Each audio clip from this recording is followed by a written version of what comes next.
प्रदेश के विधानसभा उपचुनाव में सबसे बड़ा झटका बहुजन समाज पार्टी को लगा है। सूबे की 9 सीटों में से 6 सीटों पर बहुजन समाज पार्टी के प्रत्याशियों की जमानत जब्त हो गई।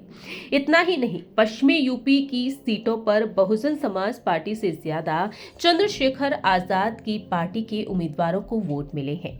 एक के बाद एक चुनाव में मिल रही करारी हार और खिसकते दलित जनाधार से बसपा की सियासी टेंशन बढ़ चुकी है। ऐसे में अब बहुजन समाज पार्टी की सुप्रीमो मायावती जल्द ही एक अहम फैसला ले सकती हैं, जिसमें संगठन में बड़े फेरबदल या फिर यूं कहा जाए कि गठबंधन की राह पर लौटने का फैसला भी लिया जा सकता है।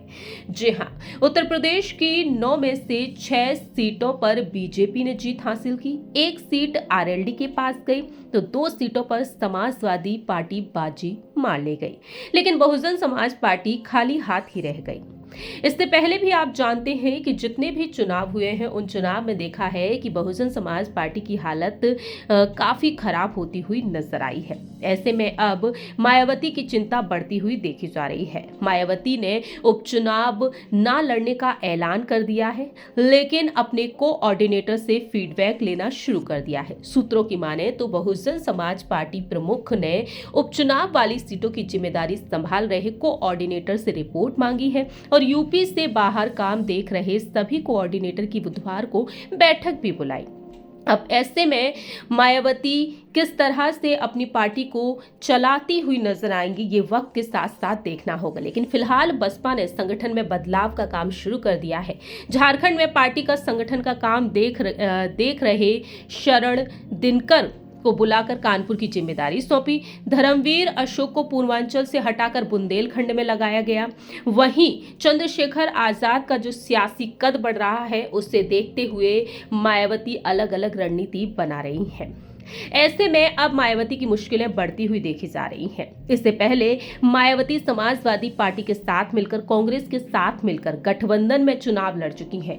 तो क्या मायावती आने वाले समय में भी सब कुछ भुलाकर समाजवादी पार्टी के साथ एक बार फिर से गठबंधन करना चाहेंगी? क्योंकि समाजवादी पार्टी भी मिलजुल कर चल रही है। ऐसे में देखा जाए तो मौजूदा राजनीति में बिना गठबंधन के बसपा का सियासी उभार आसान नहीं है। बीजेपी और सपा जैसी पार्टियां गठबंधन करके राजनीति कर रही हैं, तो बसपा को इससे परहेज नहीं होना चाहिए।